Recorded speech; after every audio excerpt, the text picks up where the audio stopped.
Kali ini kita bersama Bang Rahmat Trianto. Selamat siang Bang Rahmat. Selamat siang Bang Ricci. Bang Rahmat adalah seorang tokoh, salah satu tokoh yang ada di Tanah Bumbu. Beliau adalah mantan Dandim Tanah Bumbu 1022. Ya. Boleh cerita tentang siapa sih Bang Rahmat Trianto ini gitu? Dari kecil saya udah biasa melihat kehidupan tentang ketentaraan sebenarnya. Sehingga saya cita-cita sejak kecil memang menjadi tentara. Sehingga saya itu dari SD, SMP hingga SMA memang sudah hobi mengikuti kegiatan-kegiatan yang sifatnya itu berpetualang. Baik dari SD sudah ngikuti seperti pramuka, sampai ikut sampai Jambore Nasional, itu juga SMP ikut bela diri sampai ke waktu terakhir itu pas Ibraka saya pernah mengibarkan bendera di Istana Merdeka. Sempat jadi siswa teladan, sehingga dari motivasi tersebutlah saya lanjut tes waktu itu tes Akabri namanya, tes Akabri. Tapi waktu itu saya malah bergeser ke beasiswa TNI. Beasiswa TNI selesai akhirnya tahun 2001 sampai 2002 saya di Magelang dilantik. Saya akhirnya masuklah ke satuan namanya Penerbangan Angkatan Darat. Nah, di situ awal mulanya. Ya memang banyak hal dalam perjalanan itu tidak sesuai dengan keinginan hati. Karena kan saya belum mengerti tentang penerbangan ketika itu. Dengan berjalan saya dinas, baik itu ke luar negeri maupun dinas dari Aceh sampai Papua. Sampai saya selesai sekolah tertinggi di Angkatan Darat, namanya Sekolah Staf Komando Angkatan Darat. Setelah itu saya pindah di Kabupaten Berau di Kalimantan Timur. Setelah itu baru saya kembali ke Jakarta. Setelah itu saya menjadi Dandim. Dandim di Kabupaten Tanah Bumbu ini. Ternyata menjadi Dandim itulah sesuai dengan hati saya. Sesuai dengan mungkin psikologi saya, senang bergaul, nyata adanya kita bisa langsung terjun bersama rakyat gitu loh. Karena suasana saat ini kan tidak melaksanakan perang antar suku atau perang antar negara seperti dulu. Sehingga ya kekuatan TNI itu ya bersama rakyat untuk sama-sama membangun. Itu saya merasa menjadi tentara sebenarnya gitu loh. Oke. Gitu Bang Ici. Itu menarik sekali. Jadi sejak menjadi Dandim artinya Bang Rahmat jadi terpicu ya. Betul sekali. Untuk ke sosial masyarakatnya ya. Iya. Gitu ya. Awal masuk saya jadi Dandim Tanah Bumbu itu lagi rame-ramenya pilkada. Di tahun berapa itu? Tahun 2020. Masa-masa COVID. Sehingga saya membuat suatu kegiatan waktu itu namanya Ngodim. Ya, Ngodim gitu, ngobrol bareng Dandim. Sebenarnya tujuan utamanya adalah saya untuk lebih mendekati dengan masyarakat. Karena saya takut atau dikhawatirkan adanya perpecahan di antara kubu ketika itu. Sehingga saya harus mendekati masyarakat supaya tidak adanya perpecahan dengan adanya pemilihan kepala daerah waktu itu 2020. Nah, tapi dengan berjalannya waktu, Ngodim ini malah jadi bermanfaat untuk lebih kenal seluruh masyarakat yang ada di Kabupaten Tanah Bumbu. Wah, keren. Ngodim itu ada aplikasinya, Bang? Ada. Waduh, gitu. mantap ya. Ya. Jadi kita bisa langsung sama masyarakat, sama kepala desa, masyarakat. Sehingga banyak masyarakat curhat. Ketika itu ya bisa curhat masalah pingin dibanguni jalan, masalah tentang ikan-ikan yang di pinggir-pinggir laut. Sehingga saya baru tahu, tapi ketika itu saya tidak bisa berbuat apa-apa. Saya seorang Dandim hanya bisa mendengar, saya bisa membantu, ya semampunya saya bisa gitu loh. Ternyata saya kalau untuk bisa lebih membantu mereka masuk ke politik ini, karena politik itu mempunyai hak dalam menentukan apa saja, baik itu kepala daerah, presiden, dan termasuk menyusun dan membentuk undang-undang kan. Makanya baik buruknya itu ya tergantung dari orang-orang yang ada di partai politik tersebut gitu loh. Sebenarnya Bang Rahmat ini sudah memiliki ketertarikan berbuat lebih dari yang sudah diembankan amanahnya ke Bang Rahmat ya. Dari Dandim, terus mungkin itu juga salah satu alasan yang kuat ya untuk akhirnya melakukan pengunduran diri dini. Iya, pensiun dini. Pensiun dini ya namanya. Iya. Apa sih Bang rencananya ke depannya nanti tuh dengan risiko ya, bukan risiko sih ya, dengan pengorbanan yang luar biasa ini gitu? Saya saat ini kan sudah gabung partai politik Bang. Oh siap. Sudah gabung partai politik, sehingga saya sudah mulai dengan rencana-rencana dan apa yang saya ingin lakukan untuk masyarakat banyak tentunya gitu loh. Memang waktu saya saat Ngodim itu sebenarnya tidak banyak atau tidak sedikit juga masyarakat menginginkan saya supaya menjadi pemimpin mereka lah gitu loh. Gitu. Tidak hanya jadi dandim. Artinya sebenarnya udah dari sejak jadi zaman dandim itu masyarakat sudah antusias ya Bang antusias. Ya alhamdulillah ketika itu mereka curhat ya kita layanin gitu loh. Tentunya dengan batas kemampuan saya ketika itu. Nah sehingga ya bekal yang saya punya dan yang saya rencanakan ya melalui partai politik inilah saya masuk, saya pelan-pelan mulai merencanakan bagaimana caranya untuk bisa membantu masyarakat, nah, terutama yang ada di Kalimantan Selatan ini. Kalau untuk bicara lebih luas di Kalselnya, kira-kira apa sih yang menjadi kegelisahan dari Bang Rahmat sampai akhirnya yaudah deh aku pensiun dini, terus kemudian aku mencoba pengabdian lah bahasanya ya untuk ke Kalselnya. Kalsel ini kan tipologinya hampir sama. Tipologi masyarakatnya ada hampir rata-rata ada yang di pinggir pantai, ada yang mulai daerah pertanian karena hampir rata-rata kan ada terutama yang daerah pesisir sini itu kan rata-rata ekstransmigrasi ya yang rata-rata bertani. Nah ketika awal saya jadi dandim waktu itu kan suasana COVID lagi tinggi-tingginya Bang. Dan seluruh masyarakat itu belajar sekolah itu daring gitu, rata-rata di rumah. Nah, ketika saya lihat main ke Pagatan, ini saya ambil contoh kecil aja, ada 16 desa itu kan dialirin anak sungai, Sungai Kusan namanya. Dan mereka itu hampir rata-rata diam diri di rumah kan tidak boleh keluar, tidak bisa belajar. Sehingga waktu itu saya berinovasi itu membangun perahu, namanya perahu pintar. Saya datangin tuh ke desa-desa. Sama bebinsa saya. Itu menarik tuh. Kenapa perahunya dikasih nama perahu pintar? Kalau handphone kan smartphone gitu. Ini kalau perahu pintar gitu. Jadi perahu pintar itu membawa buku-buku pelajaran. Bawa buku pelajaran. Kadang kita juga bawa vaksinasi. Kadang juga bawa sembako. Makanya kita sebut perahu pintar. Bisa semuanya dia. Bisa semuanya. Kadang kita juga bawa internet ya untuk anak-anak untuk belajar di situ. Nah itu contoh pertama. Yang kedua, saya lihat kalau misalnya tipologinya masyarakatnya di pertanian ya kami mulai buka akses jalan. Kami buka karya bakti ketika itu. Masyarakat kita itu pertama tuh butuh infrastruktur jalan. Pertama banyak masyarakat yang dulu ekstransmigrasi tahun 83 itu mereka itu butuh jalan misalnya ngikut hasil panen sawit dan padi itu agak terbatas. Tadi kan hijrah ya ke politik gitu. Terus kemudian terjun ke partai politik. Langsung berpolitik praktis di situ. Dan sudah ditentukan Bang, terjun ke parpol yang mana? Sudah, saya alhamdulillah tuh ngambil keputusan Partai Nasional Demokrat ya. Partai Nasdem. Ya memang sebelum saya terjun ketika saya pensiun, saya memang banyak melihat lah. Ya tidak saya pungkiri bahwa semenjak saya di militer pun saya sudah melihat tiap partai. Tapi setelah saya pensiun tanggal 31 Desember 2022 keluar suratnya, sehingga saya sudah berani mengambil keputusan. Saya lihat fokus dengan satu partai, yaitu Partai Nasional Demokrat. Nah, kenapa saya ngambil ke partai itu? Pertama, partai ini dia menjanjikan dengan tagline-nya itu gerakan perubahan, restorasi Indonesia. Sehingga ini menarik bagi saya. Terus saya cek restorasi, itu istilahkan pemulihan, gerakan perubahan apa ini? Saya ingin tahu gitu loh, penasaran saya. Jadi bukan ujuk-ujuk saja saya tiba-tiba masuk ke Nasdem. Perubahan itu perubahan apa? Jangan sampai tagline itu diplesetkan nanti gerakan perubahan nanti dianggap orang perubahan ideologi lagi. Nah, sehingga saya ingin tahu. Setelah saya baca, saya banyak ada beberapa diskus dengan teman-teman di Partai Nasional Demokrat. Oh ternyata menarik.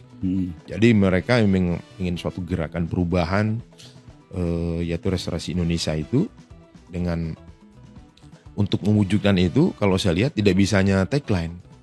Kita harus menguasai parlemen. Supaya apa? Supaya gerakan perubahan itu bisa terwujud.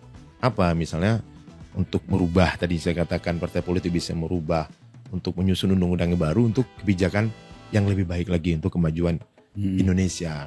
Karena kalau itu tidak itu tidak akan mungkin bisa terwujud restorasi Indonesia itu. Artinya seperti berbanding lurus gitu Bang ya dengan apa yang terjadi secara personal di Bang Rahmat, adanya perubahan dari Bang Rahmat dari yang dandim kemudian berubah menjadi ke parpol terus dengan tujuan untuk mengadakan perubahan juga gitu ya.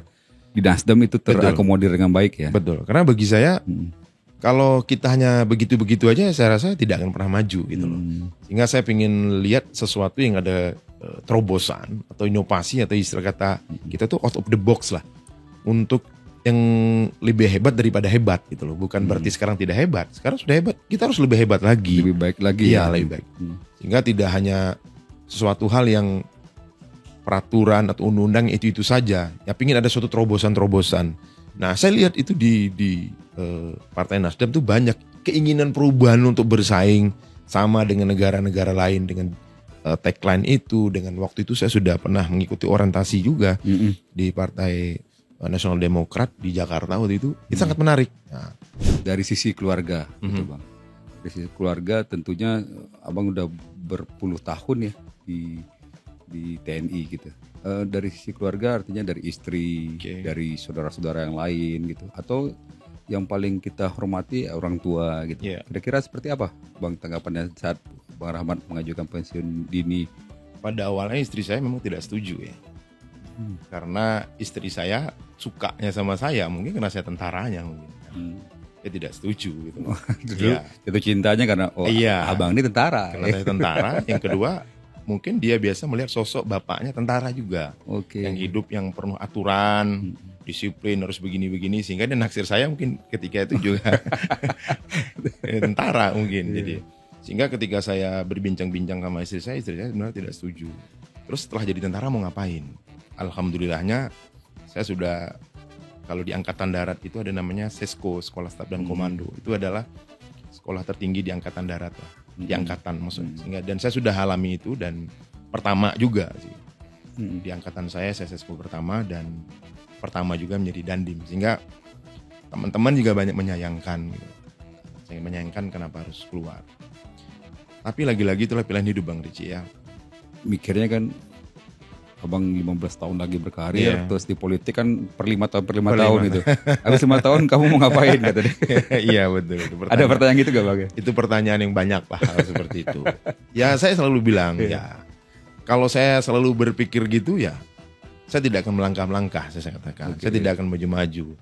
Setiap saya berbuat, saya harus berani melangkah untuk mengambil keputusan kan. Setelah 5 tahun ya, saya harus berjuang lagi berarti. Toh juga saya juga di TNI pun saya sudah tahu memang 15 tahun, tapi kan ada fase-fase, step-stepnya yang harus kita lewati juga. Tidak sebayang mungkin ketika orang-orang awal mulanya, semua orang akan berpikir akan menjadi Kepala Staf Angkatan Darat, akan menjadi Panglima TNI. Begitu mereka masuk semua, baik itu TNI Darat, Laut, Udara maupun kepolisian, ternyata banyak variabel-variabel atau lika-liku di dalam tersebut, gitu loh. Bisa dia di bagian apakah, di jabatan apakah, bahwa tidak semuanya seperti yang dibayangkan. Yang diambil itu hanya satu orang misalkan. Contoh misalnya jadi Panglima TNI cuma satu. Kepala Staf itu hanya satu. Ketika untuk menuju ke sana kan banyak hal-hal yang dilewati. Fase-fasenya, step-stepnya, variabel-variabel. Baru menyadari, oh sadar diri. Saya di sini, saya di sini, saya di sini. Seperti itu. Nah makanya tidak seperti orang bayangkan juga di TNI ya 15 tahun selesai. Tidak juga. Karirnya akan melejit atau gimana? Iya. Kalau melejit semua berarti ribuan dong jadinya. Ribuan. Jenderalnya ratusan lah minimal ya. Sehingga kembali lagi faktor luck juga kan. Iya, nah, sama. Sehingga saya berpikir juga ke istri, sama saja saya bilang. Ketika kita di berpolitik memang 5 tahun. Kita kan tetap sama-sama berjuang gitu loh. Sama-sama untuk mengambil sesuatu yang kita gapai. Apa itu ya? Itu yang kita impikan apa? Titik impian itu. Apakah jadi pimpinan kepala daerah kah atau menjadi pimpinan DPR kah? Itulah tujuan kita gitu loh. Nah untuk mencapai gitu kan kita sama-sama berjuang juga gitu. Tapi kalau kita tidak berani memulai, bagaimana untuk bisa melangkah selanjutnya? Gitu aja untuk meyakinkan mereka semua. Kalau nggak salah istrinya Bang Rahmat itu apa Bang, Putri Indonesia apa gimana Bang? Jadi istri saya ini sebenarnya teman saya sekolah. Oh gitu. Di Jambi dulu. Jadi kebetulan bapaknya kan tentara, dulu pernah dinas di Jambi. Ya, naksir-naksir cinta monyet lah dulu kan. Cuma kita kan nggak berani karena bapaknya. Dari SMA itu ya? SMP malah. Oh dari SMP udah bareng gitu? Iya. SMP bareng, SMA-nya bareng? Nggak, kebetulan istri saya SMA langsung pindah ke Amerika. Oh gitu. Jadi istri saya selesai SMP di Jambi, terus SMA langsung sekolah beasiswa di Ohio. terus lanjut di sana, ya manjaklah sekolah-sekolah di Amerika. Setelah itu pulang ke Indonesia, jadi model di Jakarta, terus ikut Putri Indonesia itu. Sehingga waktu di Putri Indonesia itu saya melihat ini kayaknya teman saya SMP dulu. Pas lihat di TV lagi ya. Lihat di TV. Ini kayaknya saya kenal ini. Iya. Gitu ya. Oh benar-benar begitu Bang ya? Bener gitu. Oh lihatnya malah di TV dulu. Lihat di TV. Gitu. Oh gitu, terus begitu. Wah, saya tahu nih. Langsung dihubungin apa gimana tuh Bang? Kalau boleh tahu tuh. Ya dulu kan kita nggak punya apa. Tahun berapa Bang itu kalau boleh tahu? Pas saya sudah jadi tentara ya. Oke. Iya. Di 2010 atas ya berarti ya. Nggak ada 2002. Iya, gitu. Alhamdulillah istri saya ini hobi di kegiatan sosial Bang Ricci. Oh, sama-sama memiliki jiwa sosial. Jadi kegiatan ke sosial, contohnya di Jakarta itu dia punya yayasan Tri Kusuma Bangsa kalau nggak salah. Jadi yayasan itu adalah untuk mendidik anak-anak jalanan di kota-kota. Itu independen, mandiri. Independen mandiri ya, bersama timnya dia lah. Tidak terafiliasi dengan pemerintah atau apa, tidak ada. Enggak ya? Jadi pribadi memang. Jadi anak-anak jalanan itu sama teman-temannya itu. Terus juga aktif istri saya di Wanita Indonesia Tanpa Tembakau dari dulu, untuk kesehatan jantung dan lain-lain. Termasuk apa namanya itu, Ikatan Wanita IWAPI ya, Ikatan Wanita Pengusaha Indonesia lah. Begitulah kira-kira. Wah, salah dong tadi ini Pak. Kru semua ini pada tembakau semua dari tadi ini Bang. Gitu. Tapi embrem. Iya. Wah, aktif, bisa dibilang sebagai aktivis ya, istri ya. Betul. Oke. Jadi istri saya tuh sangat apa ya, banyak ikut andil dalam saya mengambil keputusan, karena istri saya kan suka dia. Kebetulan sekolahnya juga dulu hubungan internasional, sehingga saya sering discuss sama istri saya, baik itu tentang kegiatan luar negeri ataupun apa, saya suka discuss. Apalagi masa-masa politik ini, istri saya tuh suka tepat feelingnya itu loh, dalam istilahnya itu dalam intuisinya tuh bagus, sehingga saya sering mengambil putusan tuh, sering discuss di malam atau di santai. Ya banyak andil lah istri saya dalam hal-hal untuk berdiskusi, itu bagus sekali gitu loh. Cocok sekali nih sepertinya nih. Udah tepat rasanya nih keputusan Marhamat untuk pensiun dini itu rasanya udah tepat ya. Karena mungkin istri juga punya passion yang sama, Marhamat juga punya passion yang sama ya. Betul. Saya dapat info Marhamat bisa bahasa Rusia ya. Itu benar gak Bang? Jadi dulu saya pernah sekolah di Rusia memang. Dan pernah ya lomba speed contest. Sekolahnya sekolah apa Bang dulu? Ada ya sekolah militer gitulah. Sekolah militer di Rusia. Dan pernah ikut lomba pidato. Dan alhamdulillah juara 1 waktu itu. Dengan bahasa Rusia? Bahasa Rusia. Gitu kira-kira. Ajarin dong Bang bahasa Rusia Bang. Apa contohnya? Contohnya apa ya? Saya Richie, openingnya aja deh. Saya Richie, saksikan tektokan di Junior Radio gitu. Freewet Menya Zaud Richie gitu. Zaud Richie. Menya tuh bisa kayak my name gitu. Oke. Menya. Pelan-pelan Bang, belajar dulu nih. Berapa lama di Rusia Bang? 8 bulan, habis itu ada lagi 2008 ada juga. Di 2008 berapa lama? Sama ya, lebih kurang segitu. Oh berarti tahapannya tuh ya, di 2003, 2008 ya. 2003, 2008, 2003 6 bulan, 2008 6 bulan. Kalau sekolah bahasanya di Indonesia, di Jakarta. Oh gitu. Iya. Sekolah bahasa. Udah bisa baru ke sana. Baru ke sana. Di sana udah bahasa Rusia aja udah gitu ya. Iya, karena di sana ya maklum lah anti Amerika kan, jadi nggak mau deh, kalau mau ya bahasa kita. Iya, kita disuruh ngikut ya. Iya benar-benar nasionalisnya tinggi sekali. Betul sekali. Oh ya Bang, saya juga sering lihat Bang Rahmat di mana-mana itu ngomong soal berkah. Iya. Berkah kayaknya ada kepanjangan gitu. Apa Bang? Kira-kira berkah itu apa sih Bang? Kalau kata saya bikin arti itu adalah bersama kita hebat. Jadi untuk kita menjadi maju, lebih solid untuk membangun suatu itu, kita harus bersama-sama gitu. Kalau kita tidak bersama-sama, kita susah untuk menggapai sesuatu. Kalau kita hanya individual menggapai sesuatu, saya rasa susah sekali Bang Richie. Makanya saya selalu, kita berkah bersama kita hebat. Kita bersama-sama untuk menuju jadi hebat gitu. Makanya sering saya bilang berkah. Selain itu ya saya katakan tadi, berkah itu ya berharap ridho dari Allah, ya kan? Makanya sering ya dari Jumat berkah. Iya, betul. Artinya kalau mimpi itu hanya dilakukan oleh sendiri, ya sekedar mimpi aja. Sekedar mimpi. Tapi kalau bersama-sama, iya. Apakah ada prinsip-prinsip tertentu yang mau pegang selama ini? Saya itu dulu berprinsip dari dulu mungkin mantan anggota saya juga pada tahu karena sering saya tulis di mana-mana dan sekali semangat. Jadi saya selalu berpikir bahwa lakukan saja yang terbaik biar Tuhan yang menilai. Saya selalu punya prinsip seperti itu. Itu yang saya ajarin juga ke anak-anak. Iya, udah kayak ya udah berdoa, berusaha, kun fayakun. Gitu.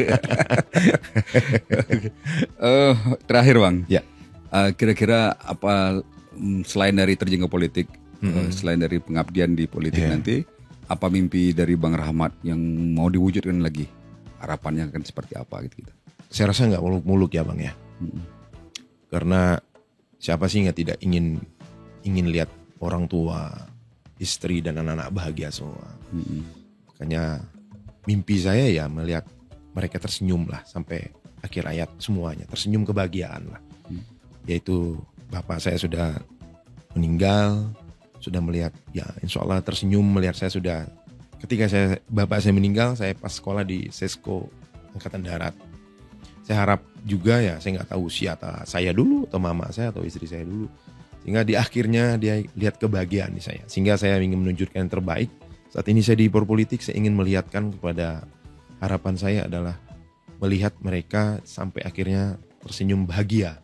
Melihat saya, melihat ibunya, melihat anak-anaknya. Dan saya pun juga begitu, melihat anak-anak saya bahagia dengan senyum kebahagiaan. Itu saja. Karena tolak ukurnya mereka sukses atau enggak kan berbeda-beda. Tidak semua saya samakan dengan keinginan saya. Tidak semua samakan dengan keinginan istri atau orang tua saya. Ya, mungkin itu mungkin. Sebelum kita menjadi terenyuh, saya mulai bersedih nih. Baik, kita tutup tektokan di hari ini. Mau ditonton siang atau sore atau malam dari Jumliners. Kita udah ngobrol-ngobrol bersama Bapak Rahmat Trianto, mantan Dandim Tanah Bumbu 1022. Iya. Yang terjun ke politik dengan segala pengorbanan dan segala mimpinya. Большое спасибо, смотрим, John Liner Tutor. До свидания. Oke, wassalamualaikum warahmatullahi wabarakatuh.